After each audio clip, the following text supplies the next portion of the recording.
З обранням президента Зеленського Україна змінила стратегію поведінки в тристоронній контактній групі і стала проактивною. Почала висувати нові ініціативи і задавати темп дискусій. Не відбиватися, а задавати темп, тиснути. План дій – це черговий елемент цієї політики, тобто нова ініціатива, нові пропозиції.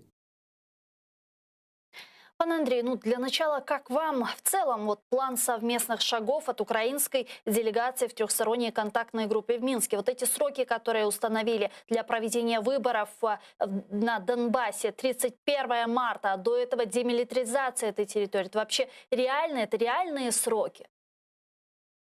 Ви знаєте, хороший план, якщо його укладники, автори ставили собі за мету, щоб Володимир Зеленський відчув, як воно бути в ролі прем'єр-міністра Вірменії пана Пашиняна, який був змушений підписати принизливі для Вірменії умови і зупинити наступ азербайджанської армії. По суті, це капітуляція.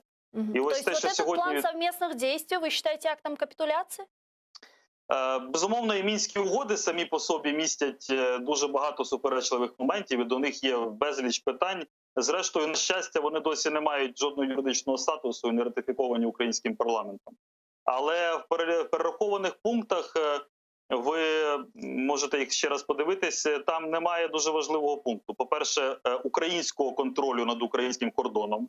Тобто нам пропонують, щоб представники ОБСЄ виконували функцію українських прикордонних військ, і, безумовно, це імітація і профанація, оскільки ОБСЄ – це лише спостережна місія, вона не має права ні втручатись, ні жодним чином впливати, тим більше захищати український кордон. Вони можуть лише фіксувати і повідомляти про факти його порушення. Це означає, що представники України, зокрема пан Кравчук, поставили в черговий раз, підтримали ідею, коли Україна, не контролюючи власного кордону, змушена проводити місцеві вибори на все ще окупованій території. Формальний пункт про виведення збройних формувань для Росії виконати найлегше, оскільки як і 6 років тому, так і сьогодні Путін стверджує, що їх там нет. А раз їх там нет, то і виводити, відповідно, немає кого.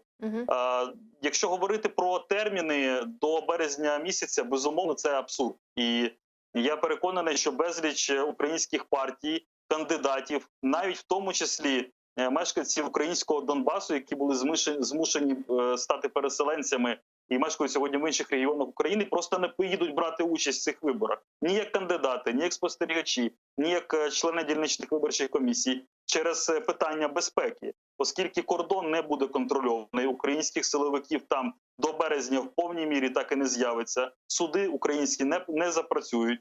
Відповідно, про який захист українських громадян ми можемо говорити, це один аспект. А другий аспект, які конкурентні вибори можуть бути на території, де 6 років планомірно російська пропаганда винищувала і промивала простір від всього українського, всього демократичного.